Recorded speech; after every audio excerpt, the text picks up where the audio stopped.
Right.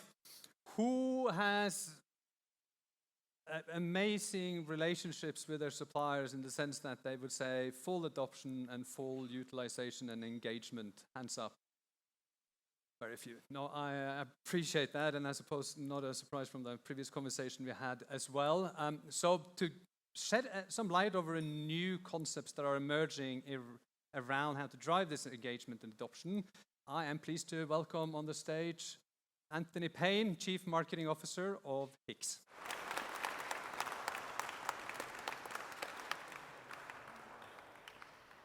Thank you ever so much, Ragnar, and thank you to the previous speakers. Pleasure to be here. Actually, my intro spends quite a little bit of time talking about a problem that has been really relentlessly and thoroughly addressed this morning as well. So I'm going to set the scene very briefly, but then I'm going to get into the meat of the topic around supplier marketing pretty quickly. So I think it's fair to say that while we do have an adoption and engagement challenge, at the start of the relationship, things are pretty good. Your supplier is obviously highly incentivized to work with you. The brands in this room are phenomenal. Who wouldn't want to be a supplier of them? We'd love to be a supplier of all of them. So getting to that first purchase order, getting to that delivery of the first service or piece of software or product, that was a Freudian slip there, and getting to payment is what, of course, the suppliers are after. From a supplier's perspective, from that point onwards, they'd love to move into a steady state. And from a supplier's perspective, steady state looks something like this: transactions. Please send me POs. Please invite me to new tenders. I'll do what you ask. I'll send you product. You pay me. Life is great. From the customer's perspective, steady state, from your perspective, doesn't look like that. You have the transaction backbone. You have that continuous flow. But as we've established, I think, pretty thoroughly this morning, there's an awful lot more that goes on around that transaction. There's requests for compliance information, quality information, performance scorecards, tax information, sustainability, carbon reduction. You all know this, and you all know it 10 times better than I do. So steady state for you is not just transactions. It's an awful lot more. We do, of course, live in a digital age, and this is a tiny bit small here probably for you, apologies, but this represents the fact that these initiatives that you're deploying also usually come with new technology, and you're also making changes to processes. And you're doing that for good reason. You want to be more efficient. We've been talking about this morning already. You want to automate. And new technology, whether it's extensions of P2P or ERP, or hopefully additions of technology in the sort of best-of-breed landscape, you're adding more. And these two examples here are of customers or companies we've spoken to looking at the value chain and the different applications involved. So this is also a reality. So actually, steady state for your supplier is those transactions going backwards and forwards.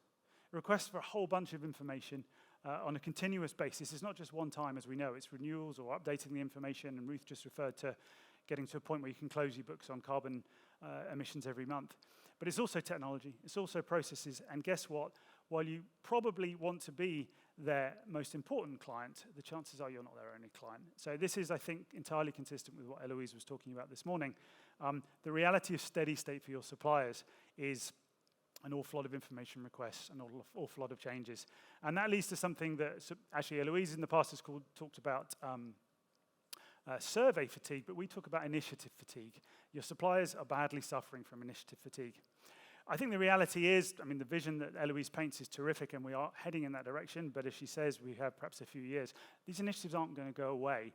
So what we need to think about is how can we increase adoption and engagement. How do we increase and get adoption of those systems and engagement of your suppliers in all of these initiatives?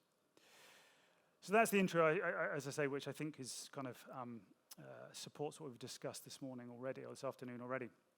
But I wanted to try and look at that, or we wanted to talk about this through a slightly different lens. Full disclosure, I am a marketer, so apologies there. But we've come up with this idea or this concept through talking to a lot of companies and thinking about what they're trying to do. And there are very, very obvious parallels with how marketers think. So before the coffee break for about 15 minutes, I want to just talk about some of those parallels. And the idea is really to just get your creative juices flowing, your sort of thoughts going on how we can employ some of the tactics that exist in another part of your business, the marketing department, and how that can help you with this thorny issue of engagement and adoption. At the heart of this change, or this way of thinking perhaps, is the fact that your suppliers have a choice. Now, you're the customer, they're the supplier. in the end, you get to dictate to a certain extent. I'm not suggesting that somehow that we're all sort of equal in the power relationship. But your suppliers now, actually by their behavior, because there's so much going on, they do get to exercise that choice through what you might call a pocket veto. Maybe they're a little slow to reply to that email. Maybe they're not able to provide all of the information you need. Maybe they do log into that system, but they just do it once. So that you can tick the box and they know it's completed. So your suppliers are able to effectively to exercise choice, and it's this choice that is actually absolutely central. Now, don't get me wrong. It is not the case that your suppliers want to be difficult. You're their customer. You work for amazing brands. They want to be helpful. They want to take part. They want to use these systems as much as possible. But as a consequence of this noise, of all this activity across their customer base, it's just really difficult. Now, that concept of choice is, funnily enough, exactly what marketers deal with. I would love to be able to require you to buy HIX software. I'd love to be able to require an audience to come to an event like this, or to read a piece of content we create, or attend a webinar we create. But patently, that's absurd. I can't insist or require. So as a consequence of that, marketers have to think differently. We have to think a little bit more about persuasion and encouragement, but much more importantly, and it isn't some black art, the core of it is understanding how do we talk to you or our audience in terms of value? How do we explain to you and articulate to you and help you understand what we perceive is the value you will derive? And if we articulate that to you, then you'll choose to take the actions we want to. And I think a good way to kind of just sort of demonstrate that is actually to take a nice broad definition of marketing. This is a famous, or sort of one of the fathers of modern marketing, a chap called Philip Kotler. And his definition of marketing is the process by which companies engage customers, build strong customer relationships, and create customer value in order to capture value from customers in return. So you'll see 3/4 of that definition is nothing about getting them to buy stuff. 3/4 of it is all about how do we appeal to the supplier, to the customer in a way that's going to cause us to get value at the end of it. And with a sleight of hand, if we replace one word or a single word with another throughout this definition, we get what I think is a really useful way of thinking about supplier marketing. The process by which companies engage suppliers, build strong supplier relationships, and create supplier value in order to capture value from suppliers in return. So we think there's a lot in marketing that can be used here.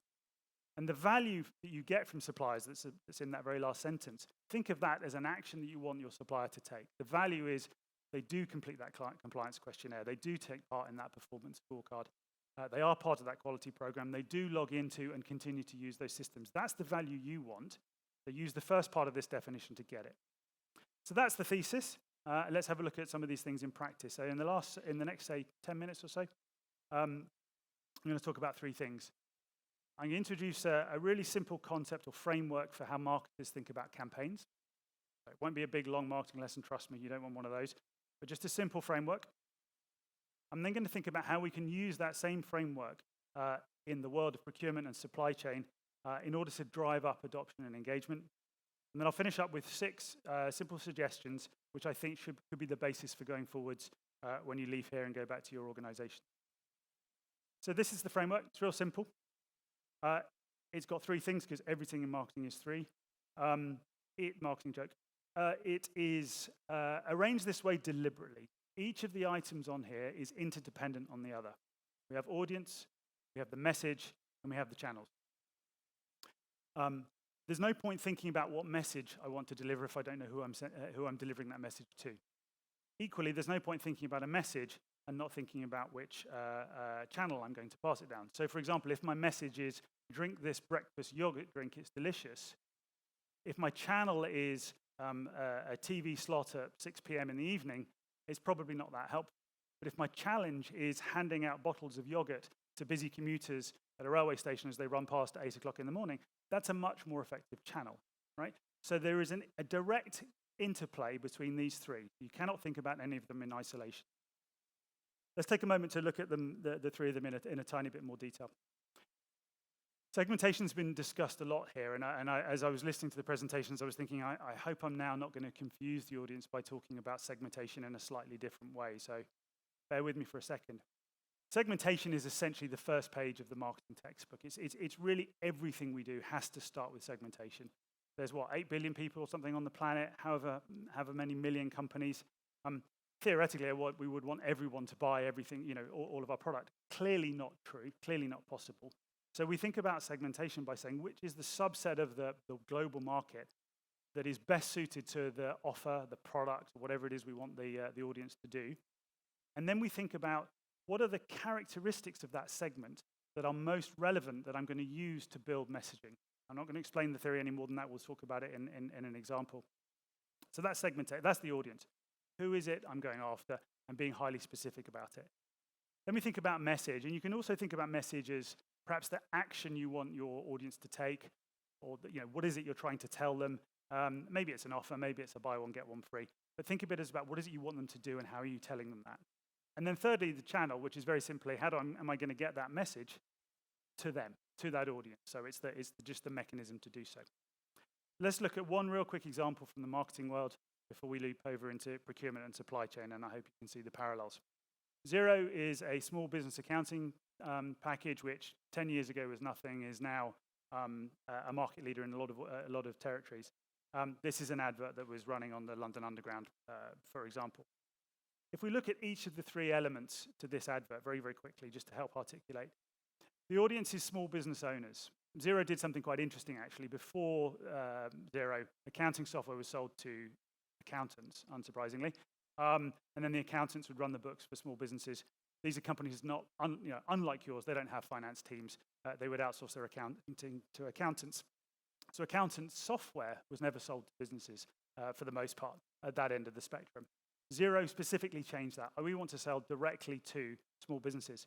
As a consequence of that change, their message then changes.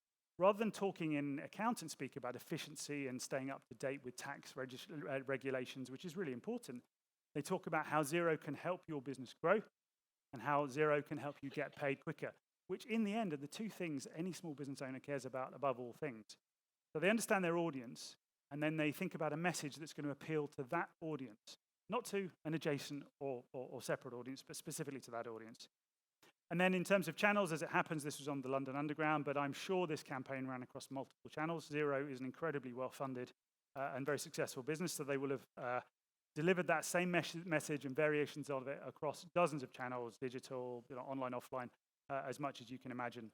Probably they didn't spend a lot of time going after the financial press, because most small business owners don't read Accounting Monthly or Accounting Weekly. They tend to go for information elsewhere. So here endeth the marketing lesson. For those of you thinking of a career change, I hope that was beneficial.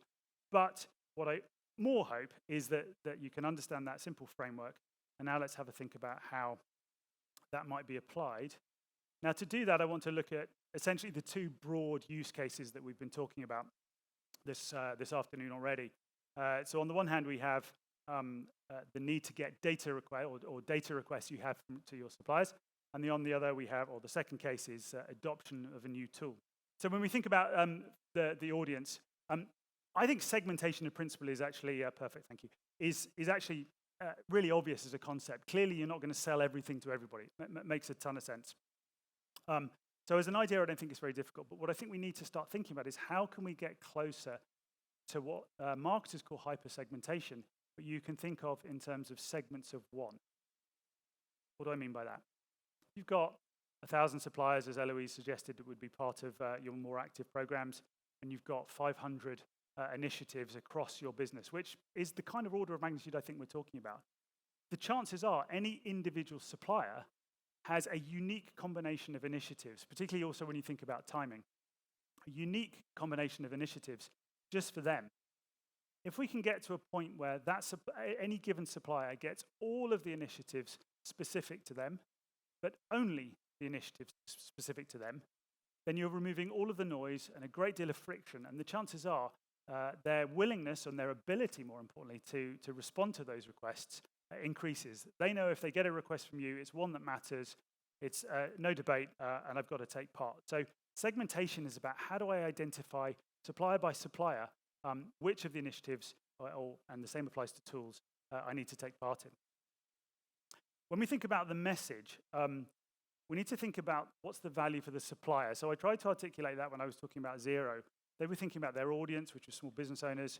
and growing your business and getting paid faster. So what's in it for your supplier? I know, again, it seems really obvious, but if we can try to change our language away from we need you to do this because to it would be beneficial to you to do this because, then I think we're going to get a much better outcome. So for example, if you're asking for scope 3 emissions type information, and this is the first time the supplier's had to do it, and it's difficult, it's hard work, they need to invest some time in it.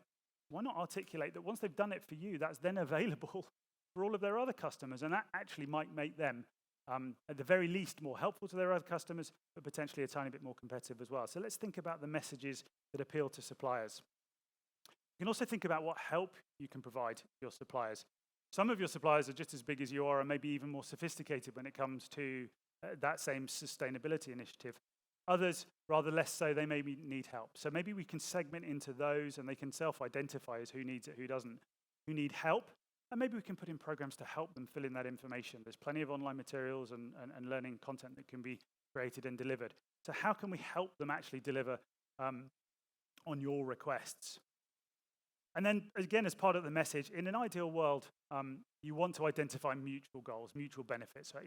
The completion of that initiative, sending in that data to you, the participation in even a performance initiative should ideally be beneficial to both parties. But you know what? Sometimes it just isn't. Sometimes you need it, and it's just a pain for them. So at that point, why don't we start thinking about some different types of incentive? What is it? It may not be necessarily automatically linked in your eyes or the supplier's eyes, but what is it you can do for the supplier that they do value? Would you even start to consider, if this stuff is that important, adjustments to payment terms? Maybe you're not going to be quite so tough on discount negotiation. Maybe you would give up a tiny bit of price, or maybe be willing to commit to a slightly longer contract. These are the things that your suppliers care about. You need them to do this. They want that. By using these as incentives to get them to what you need, maybe you can start to push up engagement rate. And then when we think about channels, look, I'm not suggesting we invent some new channel of communication, or that you use TikTok or Snapchat or until I have a teenage daughter. But email, you're going to keep using emails, there's no question about it. But marketers don't just send one email. Goodness, do we not send one email? We think in terms of email sequences. And the way we think about it is we're telling a story across several emails. And what we're trying to do is hit a different value point in each one in the hope that the recipient of that email resonates with at least one of them and then takes the action. Now, I'm not saying suddenly invest in an email marketing tool and spam your suppliers to kingdom come. What I am suggesting is start to be more considered. Don't just think, I need a form filled, send, fill the damn form. And then, well, I've sent the email, why aren't they doing it? Right? Quelle surprise, you're getting 11% open rates and 4% fill rates. Start to use email a little bit more thoughtfully. Think about sequences. Think about the stories you're telling, the message you're giving them, and you might see a better outcome. It also doesn't just have to be written word. Loom is an incredibly powerful, simple video recording tool. I don't know if you've ever seen it. It's kind of like Snapchat for adults. You can record little short videos, get your product teams or your buyers or your category teams for a small segment of suppliers to send a personalized or semi-personalized, to a group of suppliers. This is why I need this. This is why it's important. This is why it matters to you. Help us out. That kind of message might be more powerful than just another flipping email that they're going to file carefully. And then what about telemarketing? Maybe it sounds preposterous. Hang on, I'm going to employ a bank of people to call my suppliers to tell them to do something they really have to do anyway.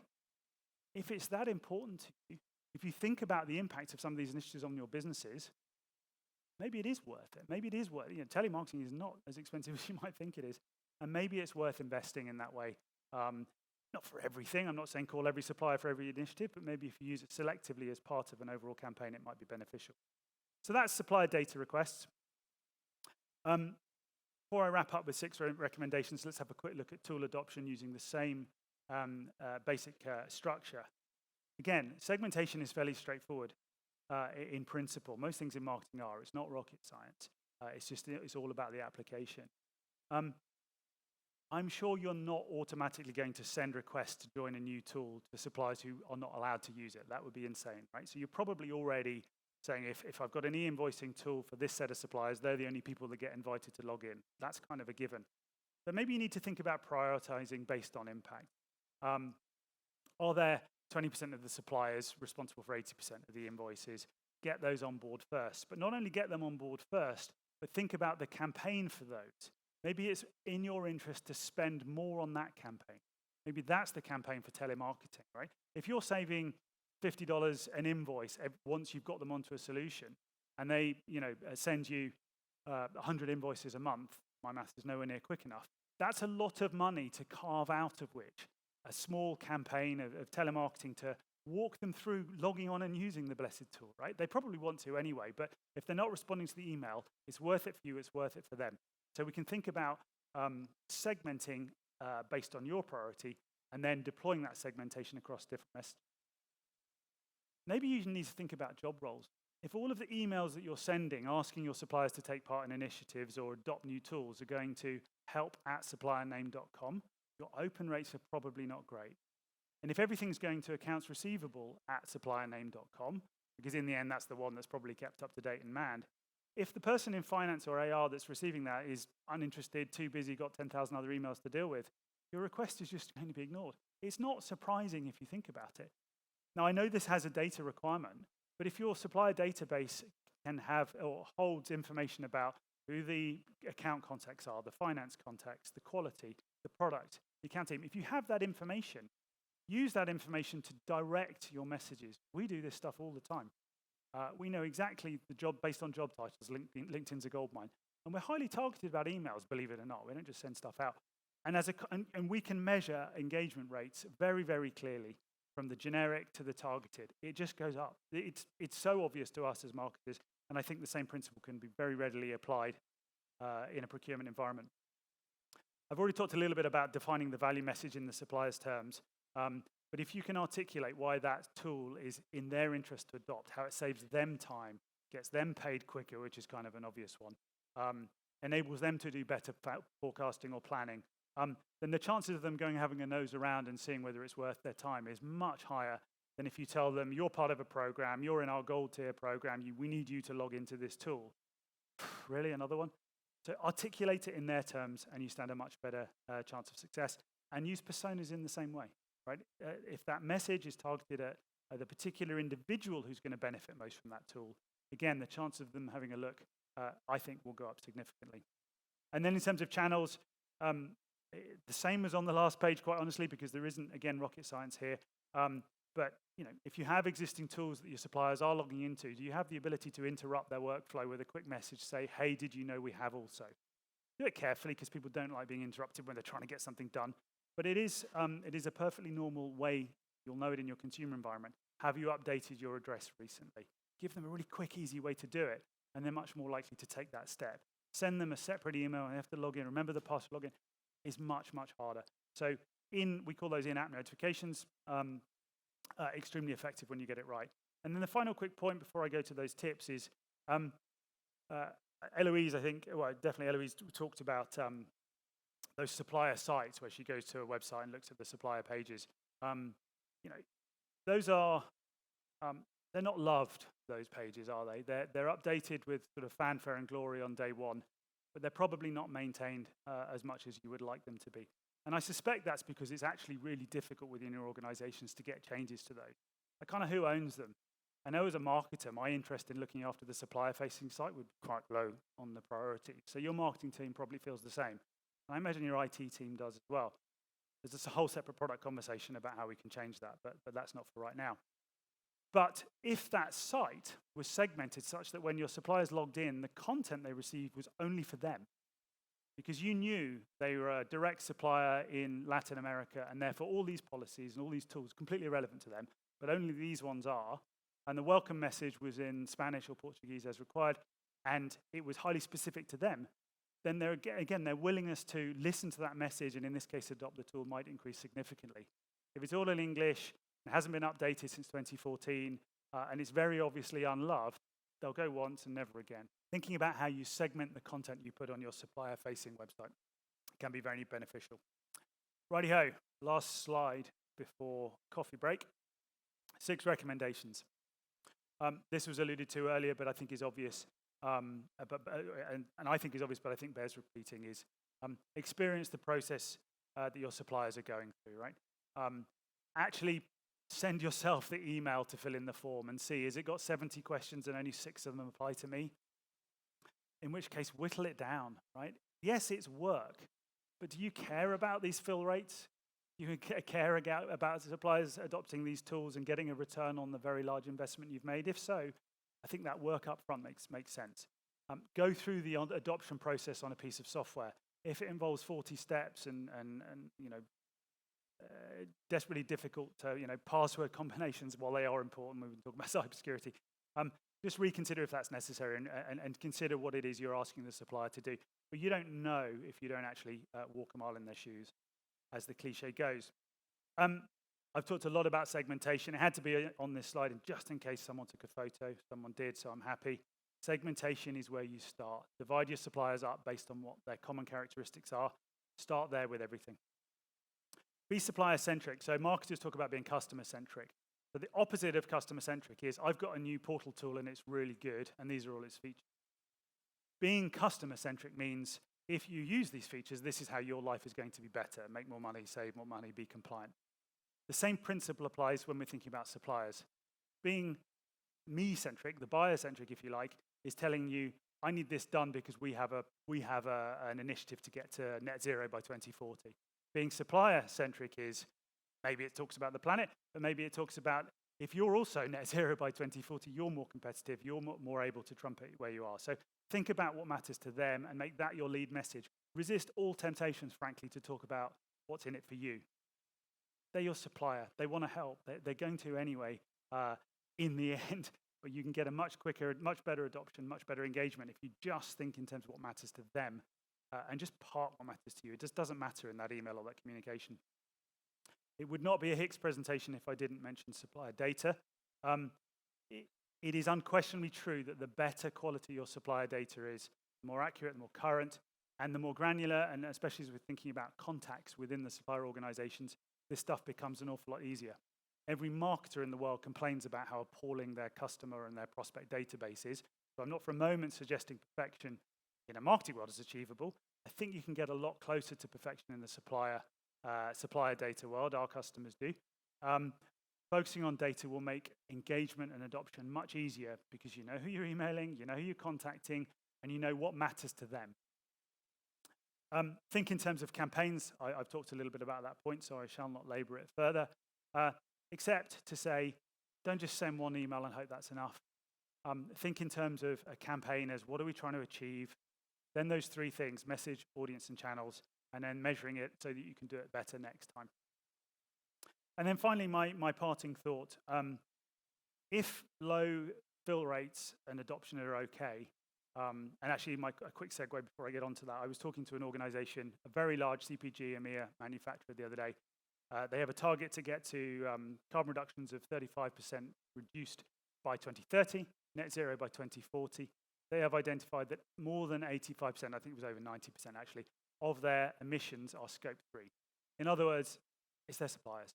Right? They have absolutely no chance whatsoever to achieve those targets unless their suppliers work with them, unless their suppliers provide information, unless their suppliers make changes. They have 85 different initiatives. I'm sure this resonates with some of you. 85 different initiatives that they're running across their supplier base in order to hit these targets. And this is a very big company you will all be highly familiar with, and this is in their AGM, in their board level content, in their annual reports, their commitment to get to net zero. Like, is this important enough? It kind of feels like it is. Does it make sense to start thinking about a supplier marketing team, and maybe having some kind of service provision to the rest of the organization? If your legal team wants a new contract management tool adopted, if your compliance team needs this questionnaire completed, if your product team wants a performance assessment done, maybe they go to the supplier marketing team and they say, right, what are you trying to get done? Let's think about audience, channels, and message, and then let's measure it, and then we can do it better next time. If this stuff's important to you, enough to you, maybe we need to start thinking about resourcing it as well as changing how we do it. So with that, I shall say thank you very much.